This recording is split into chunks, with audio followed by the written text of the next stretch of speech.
Baghdad کے دل میں جہاں وسیع و عریض بازار میلوں تک پھیلا ہوا تھا، تاجر اپنی آوازیں بلند کیے گاہکوں کو متوجہ کر رہے تھے۔ وہی ایک نوجوان تاجر خالد کی دکان تھی۔ خالد کے خواب بڑے تھے۔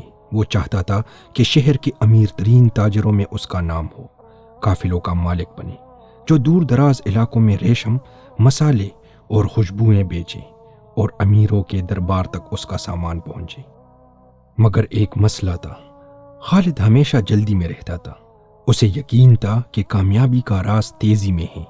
اگر وہ جلدی مال خریدے، فوراً فروخت کرے اور دوسرے سے پہلے سودے طے کر لے تو وہ سب سے آگے ہو جائے گا۔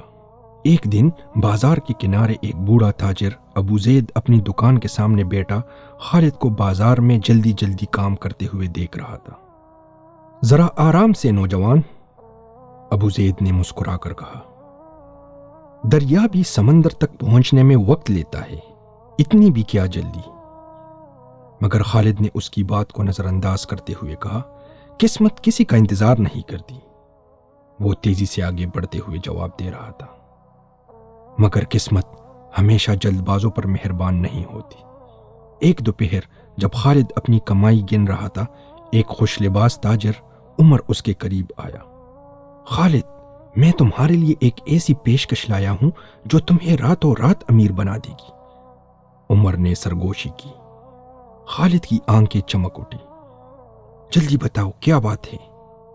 عمر نے قریب ہو کر کہا، ایران سے ایک جہاز نایاب ریشم لے کر آیا ہے۔ اگر تم ابھی سارا خرید لو تو اگلے ہفتے اسے دگنا قیمت پر بیچ سکتے ہو۔ خالد نے یہ سنتے ہی ایک لمحہ بھی ضائع کیے بغیر اور مال کو بھی دے کے بغیر تقریباً سارا سونا عمر کے ہاتھ میں رکھ دیا۔ عمر نے مسکراتے ہوئے کہا، عقل مندی کا ثبوت دیا ہے تم نے میرے دوست۔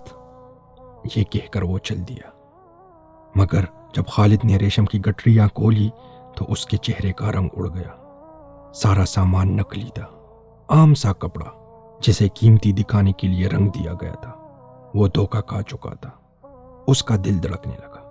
اف، یہ میں نے کیا کر دیا؟ اس نے زیر لب کہا۔ اس رات نیند اس کی آنکھوں سے کوسوں دور تھی۔ اس کی ساری کمائی لٹ چکی تھی، اس کی عزت داؤ پر لگ گئی تھی، اور یہ سب اس کی جلد بازی کا نتیجہ تھا۔ اگلی صبح وہ اپنی خالی دکان کے باہر سر جھکائے بیٹھا تھا۔ تبھی ابو زید اس کے پاس آ کر بیٹھ گیا۔ خالد، لگتا ہے تم کسی پریشانی میں ہو۔ خالد نے گہری سانس لی اور کہا، مجھے دھوکہ دیا گیا ہے۔ میں نے بنا سوچے سمجھے سودا کر لیا اور اب میرے پاس کچھ نہیں بچا۔ ابو زید نے یہ سنتے ہوئے اپنی داڑھی پر ہاتھ پھیرا اور کہا، خالد، کیا تمہیں پتہ ہے کہ ہمارے پیارے نبی کریم صلی اللہ علیہ وسلم نے فرمایا، اطمینان اللہ کی طرف سے ہے اور جلد بازی شیطان کی طرف سے؟ خالد نے جھونک کر پوچھا، اس کا کیا مطلب ہے؟ ابو زید مسکرایا، اس کا مطلب یہ ہے کہ دنیا کے معاملات میں صبر اور تدبر سے کامیابی ملتی ہے میرے دوست، جبکہ جلد بازی اکثر پچھتاوے کا باعث بنتی ہے۔ شیطان لوگوں کو جلد بازی میں مبتلا کرتا ہے تاکہ وہ غلطیاں کریں۔ ذرا دیکھو، بازار کے بڑے تاجروں کو دیکھو، کیا وہ تمہاری طرح جلدی کرتے ہیں؟ خالد نے بازار میں نظر دوڑائی۔ امیر ترین تاجر اطمینان سے کام کر رہے تھے، ہر چیز کا بغور جائزہ لے رہے تھے، سودے سوچ سمجھ کر رہے تھے اور کبھی عجلت یعنی تیزی نہیں دکھاتے تھے۔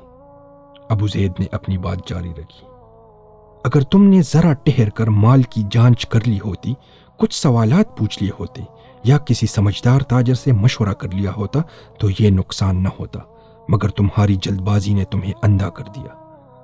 خالد نے آہستہ سے سر ہلایا۔ اسے ابو زید کی بات میں سچائی نظر آنے لگی۔ مگر اب میں کیا کروں؟ میرے پاس تو کچھ نہیں بچا۔ ابو زید نے اس کے کندھے پر ہاتھ رکھا۔ تم دوبارہ سے شروع کرو میرے دوست، مگر اس بار صبر اور حکمت کے ساتھ۔ خالد نے اس نصیحت کو دل سے قبول کیا۔ اس دن کے بعد اس نے اپنی روش بدل لی۔ وہ کبھی کسی سودے میں جلد بازی نہ کرتا، ہر خریداری کو غور سے پرکھتا، تجربہ کار تاجروں سے مشورہ لیتا اور سب سے بڑھ کر صبر کو تیزی پر ترجیح دیتا۔ مہینے گزرے اور اس کا کاروبار دوبارہ ترقی کرنے لگا، اس بار پہلے سے زیادہ مضبوط بنیادوں پر۔ اور ایک دن جب ایک نوجوان تاجر بھاگتا ہوا آیا اور کہا، میرے پاس ایک شاندار اور فوری موقع ہے۔ خالد صرف مسکرایا اور کہا، اطمینان اللہ کی طرف سے ہے اور جلد بازی شیطان کی طرف سے۔ اور وہ سکون سے چل دیا، اپنی ماضی کی غلطیوں کو پیچھے چھوڑتے ہوئے۔ اگر آپ کو یہ کہانی پسند آئی تو ویڈیو کو لائک اور اس پر کمنٹ کرنے کے ساتھ ساتھ اسے شیئر بھی کریں تاکہ یہ پیغام زیادہ سے زیادہ لوگوں تک پہنچے۔